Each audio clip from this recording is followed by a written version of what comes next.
Cop for Hire V. Chapter 1. The Cop. I got assigned on my first and last case. I was sent to investigate the mysterious blue tuba. On the job I killed 2 men. And that's when I was relieved of duty. So I put an ad out in the paper. Cop for hire. The blue tuba haunted my dreams. The blue tuba was the reason I killed those 2 men. I saw the blue tuba. It stared me in the eyes. It made me do things that I forget, things that I don't even remember now. I feel dead after seeing the blue tuba. I decided to burn the blue tuba. It turned into the red tuba. Then, my phone rang. It was Carlos. Carlos Mendez Giberani 3. He said, "I got a job for you." I said to Carlos, "Hit me with your best shot." Carlos said, "I got word of a murder down the street. They say the victim of the murder was a tuba."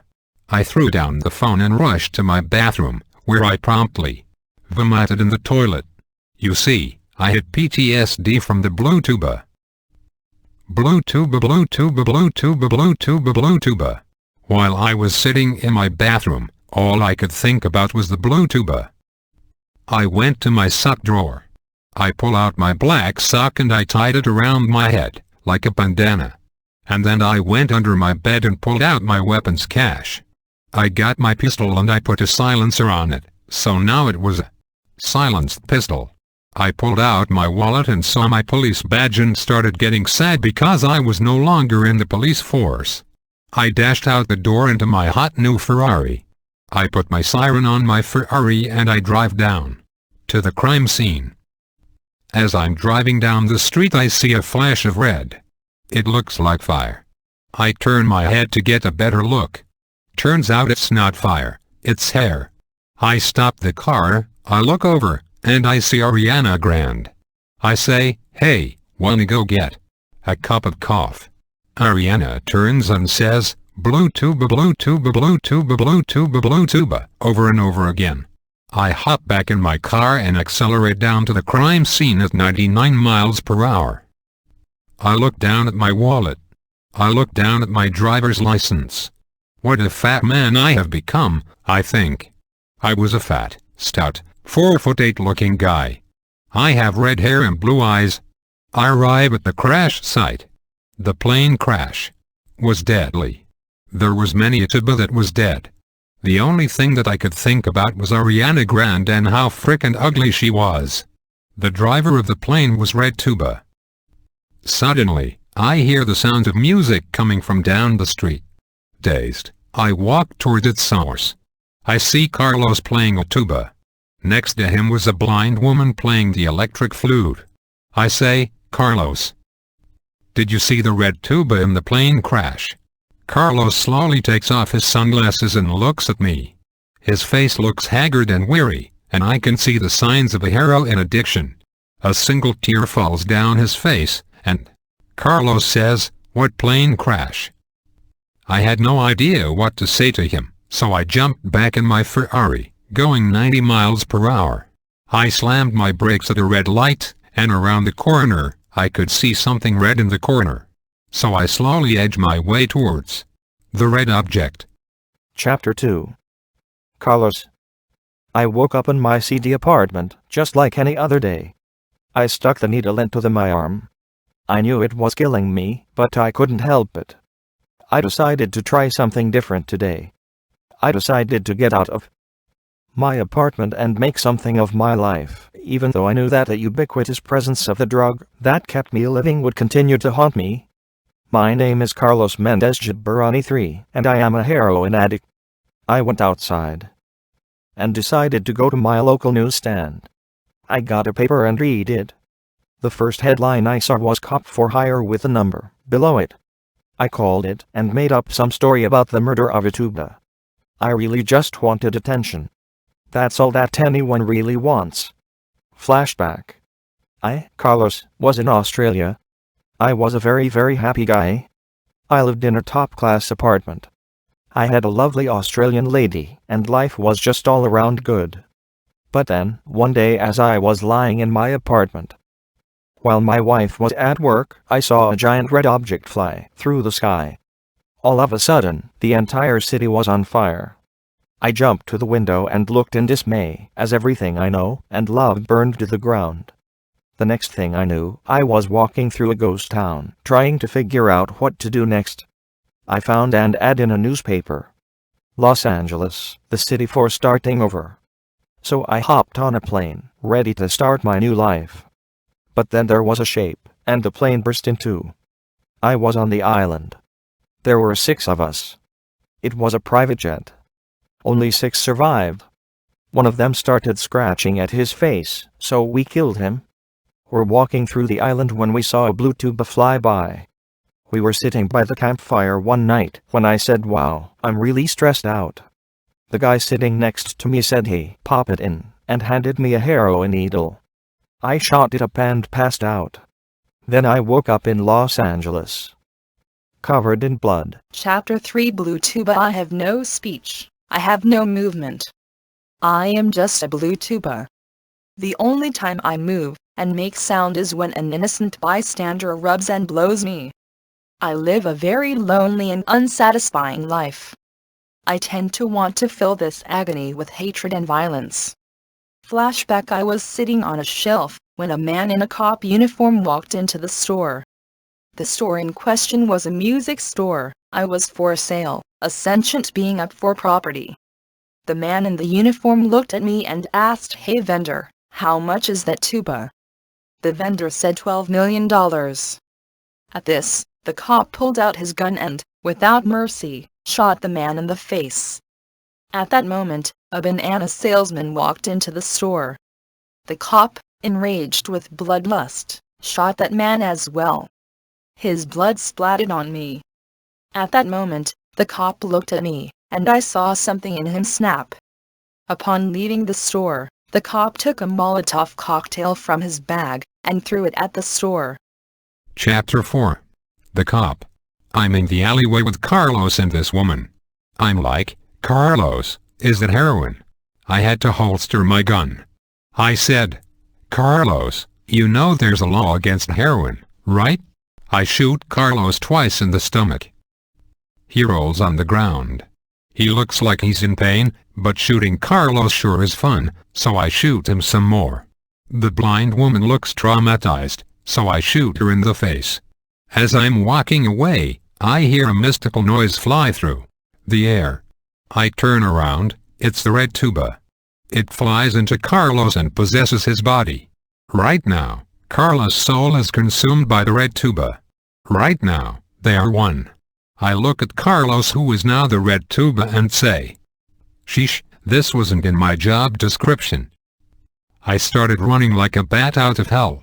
I'd never seen a red tuba combine with a person before, and honestly it scared the hell out of me. I signed up for a simple job, one where I didn't have to worry about tubas and Carlos, and all the like. A homeless man walked up to me, so I shot him. Chapter 5. The Homeless Man. I was just a simple beggar. Me mom and me pa never really raised me white. I was from Wales, England.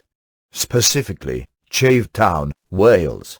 So to my surprise, when I saw a man running up to me in an alleyway with a gun, I thought the best course of action would be to beg for money. But I got a little more than I was expecting. Chapter 6. Redbird. I was sitting in my beautiful office in Wisconsin. I worked for the FBI. I was bored one day, so I decided to look in some confidential files. All of a sudden, as I was looking through the files, I saw something that struck me. I saw a file, but it wasn't just any regular file. The file was red, and the operation name was called Operation Redbird. I immediately took this file out and I looked inside. What I saw inside astonished me. I saw pictures of a red tuba flying through the air. So I did a little research. I hacked into the FBI's computers to find information about Operation Redbird. What I found confirmed theories that I'd been thinking up myself over the past few months. I found that the red tube came from the moon, which confirmed my recent theory that alien life exists on the moon. I dug a little deeper, and I found exactly what I was looking for. The tuba's portal from the moon to the Earth comes through into Los Angeles. Chapter 7. Siobhan. Siobhan woke up every morning blind. This is because she was blind. The first thing she did as part of her daily schedule was check by her bedside for her electric flute with which she made her money on the streets. This particular morning was no different. Siobhan went to hang out with her best friend and part-time heroin addict, Carlos. As we all know, this morning she got shot in the face. However, what the cop didn't know was that Siobhan was wearing face armor. After the cop left, Siobhan opened her eyes to hear Carlos fly away into the sunset. Little did Siobhan know that it was actually Joanne. Always a laconic woman, she said, "Ha," shrugged, and started playing her electric flute lugubriously. Chapter 8. Carlos and the red tuba. Carlos felt a power that he'd never felt before. This felt better than any heroin he'd ever had. This is like any heroin times 100, he thought. Carlos told himself that day that he'd never do heroin again. Though this may seem good for Carlos, there was something brewing beneath the surface. Something dark. Carlos jumped for joy. Little did he know, his jump brought him to the moon. Carlos could breathe. This surprised Carlos because he was on the moon. The moon was not desolate like he thought it was, as in the pictures he saw from NASA. There were blue tubas everywhere. He wondered what this could mean and how it all connected. Carlos was scared. So Carlos went back to the only thing would give him reprieve. Carlos injected that sweet juice into his body. Carlos hated himself. He knew then that he couldn't get over this addiction. Carlos shot himself. Chapter 9. The Cop. I look at Carlos flying off and he looks like he went up to the moon, so I thought to myself, wonder where that kid's going. So I hop in my hot new Ferrari and speed down the highway. I'm driving down the highway when I see backed up traffic. So I make a sharp turn and ramp off the ramp next to the highway. I fly over 3 buildings and land in a military compound. I say, "Open sesame," and I knock out all guards around me. I make my way underground where I get to the nuke launching center. I say, if Carlos thinks you can get to the moon he'd better think again. I say, here goes nothing, and I slam the nuke launch. I scurry outside, see the nuke hit the moon and say, boom goes the dynamite. I don't see any sign of the moon, but I see a sheen of light, as if reflecting off the polished body of a tuba. Chapter 10. Redbird.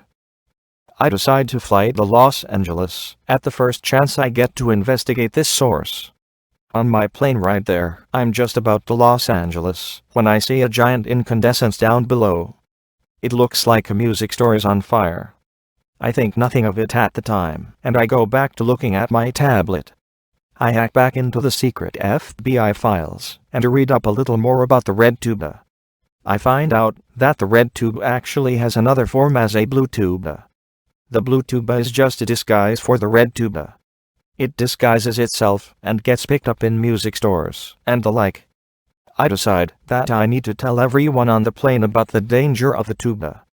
I get up and go around proselytizing about the dangers of the tuba.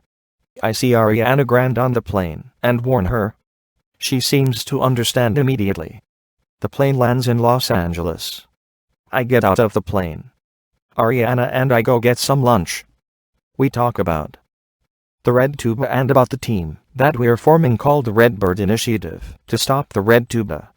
I discover in this conversation with Ariana that her parents were killed by the red tuba when she was 16. She told me that her parents bought her a blue tuba because she was an ascent musician. However, that night, the blue tuba turned into a red tuba and burned down her house. Her whole family died in the blaze, and she barely made it out alive. She tells me that she's been doing some research herself, and she found out that the rift that the tube uses to travel to and from the moon is in Beverly Hills. We walk out of the restaurant, and I tell Ariana to go through the streets in order to warn people about the red tuba. I head straight to Beverly Hills to warn people about the rift. I'm just about to reach the entrance of the rift when I see a strange man flying toward the moon. When I see this, I immediately know I must hurry, and I head down to the center of Beverly Hills. Chapter 11. Siobhan. Siobhan sat on the side of the street playing her electric flute for money. Suddenly, she heard a sultry voice say, "Ma'am, you're in grave danger. A red tuba is on the loose." Siobhan looked up, but then she remembered that she was blind. "Who are you?" she asked. At this, she could hear the mysterious stranger warming up her vocal cords. "My name is Ariana Grande, the first of my name, co-founder of the Redbird initiative. I am here to warn the citizens of Louisiana that a red tuba, the world's most dangerous alpha predator, is on the loose." Tears began to leak from Siobhan's eyes. "My dear," she said shakily, for she had been an old woman long before Ariana was even born, "I lost my eyesight to the red tuba. I thought that the world had forgotten about its horrors. If you would have me, I would gladly lend my powers of music to the Redbird initiative." At this, Ariana grabbed Siobhan's hand. "Welcome aboard, bucko," she said. Chapter 12. Carlos and the red tuba. The gunshot only grazed Carlos' neck. It did no damage. Carlos wept and caterwauled. "What kind of monster have I become?" he thought to himself. Carlos then looked up, and saw a huge nuclear warhead hurtling toward where he stood. Carlos instinctively made his way toward a location in the center of the moon. He walked toward it as the nuclear warhead approached. Right before the nuke hit the moon, he stepped into Beverly Hills. Carlos, still stricken with grief, walked the lonely streets of Beverly Hills. A plumber ran up to him and yelled, "Red tuba, have you heard of it? Ariana Grande told me. It's going to kill us all. Go away." Carlos screamed. "I can't deal with this." The plumber was relentless. He didn't stop. Carlos felt something he'd never felt before, the desire to take a man's life. Carlos took the plumber's neck in his hands. He felt the power coursing through his veins. He ripped the plumber's head off. Blood gushed into his face. Something snapped in Carlos, and he, for an instant, reverted to the person he once was, standing there with the plumber's sundered head in his hands. "How could I have done this?" he screamed. But he'd lost control. He was just a spectator in his own body. The red tuba had taken control. Carlos tried to scream, but to no avail. Chapter 13. The Cop. I'm driving down the road. The red tuba's out there and I've got to put a stop to it, I muse. I drive up to every tuba store and throw some Molotov cocktails, killing every person and tuba inside. I get a phone call from my old boss. He's like, "Cop, I like your attitude. I want you back on the force." I respond with, "Sorry, I'm a cop for hire now." He went to the highest building in the city and said, "This is my city. I have to protect it." On my way out of the building I saw some people taking pictures. I said, "Get out of my way," and pushed them down the steps. You should have seen their faces as they tumbled down. I assumed it was safe to assume that the tuba was dead. Because I freaking nuked the moon, you know. So I hopped in my hot new Ferrari and drove down the local newspaper. I walk in yelling, "I've got a story for you. I've nuked the moon and killed the red tuba." Then I ran out. I decided to go meet up with that babe who I asked to have coffee with.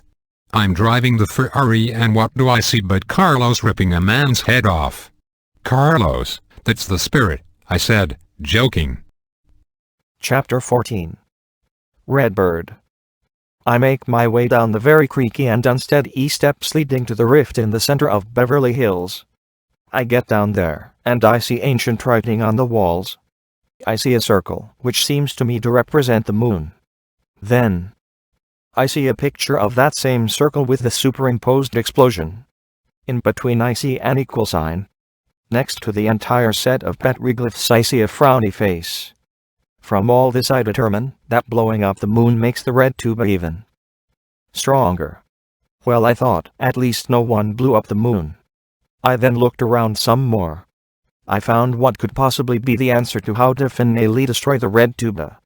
I tried to figure out what the picture was telling me, but all I could work out was some kind of magic bridge. At this point I heard a deep, reverberating voice call my name. It boomed, "You have to believe in order to reach the bridge." A sudden wave of confidence swept over me and I knew exactly what I needed to do. I climbed the ladder back to the streets of Beverly Hills.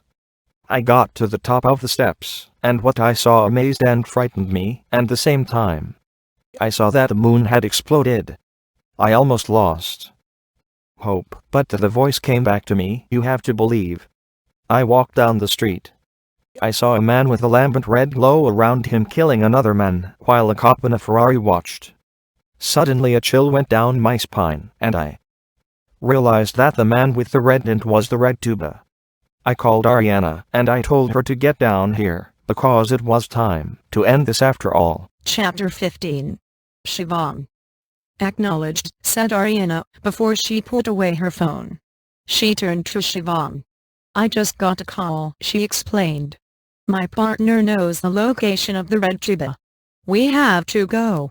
Ariana entwined her hand with Siobhan's. "This way," she said, and they ran off in the direction of Beverly Hills. When they arrived, Siobhan stopped in her tracks. "Carlos," she said. "Is that you I smell?" Siobhan had advanced senses of smell and hearing. She let go of Ariana's hand and ran toward what had once been her best and only friend. However, before she could reach him, the red tuba in Carlos' body swung a careless hand at Siobhan, knocking her back toward Ariana and breaking her spine. Ariana rushed toward the flautist. "Siobhan!" she exclaimed. "Are you all right?" But Ariana knew before she asked that Siobhan's injuries were fatal. "Oh, Sally Sparrow," Siobhan sighed, remembering someone from her past. "I had the most terrible dream. I dreamed that I was blind. And then, Siobhan died, her eyes still staring into nothing." Ariana squeezed her hand one last time, and then picked up Siobhan's electric flute. There was a fire in her eyes. Chapter 16. The Cop. The cop looks around. He goes, "Huh? What a drag." He put the car in reverse and ran over 3 children, on accident. The cop says, "Sheesh. Look both ways before you cross the street." Well, I guess I'll go see what these goons are doing. I got out of my car, took the siren, and broke it in half. I put my hands on my hips and said, "What's going on? What's the big idea?" Then everyone shrugged their shoulders. The cop looks at the camera and said, "Let's get this story on the road." Chapter 17. Redbird. I rush over to Ariana, who is cradling Chevo and Annie's electric flute. I tell her what we need to do. We need to believe in order to summon the magic bridge. The magic bridge is the only way to kill the red tuba. Ariana and I put our hands together. I put my head down and believe. Ariana begins to play a beautiful tune on her electric flute. Time seems to slow down and I can feel the magic start to flow through my veins. I look up and I see the bridge forming in front of me. The bridge formed, connecting me and Ariana to the red tuba in Carlos' body. We walked across the bridge hand in hand towards Carlos. As we reach the end of the bridge and stand in front of Carlos, we hear a thunderous boom and everything goes white. The next thing we know, the white light disappears, and me and Ariana are standing on the street in Beverly Hills, buildings on fire around us, with the red tuba in pieces at our feet. Ariana and I realize that we have just destroyed the red tuba for good. Then our eyes lock. I feel a sudden love connection, and we lean in for a kiss, and I feel the magic of the magic bridge one last time, as I kiss her lips. Epilogue. The Cop. Alright, so I must have shot up some heroin with Carlos or something, because I saw a crazy bridge thing form and there was a white light and a big boom. I saw the red tuba cracked and dead on the ground.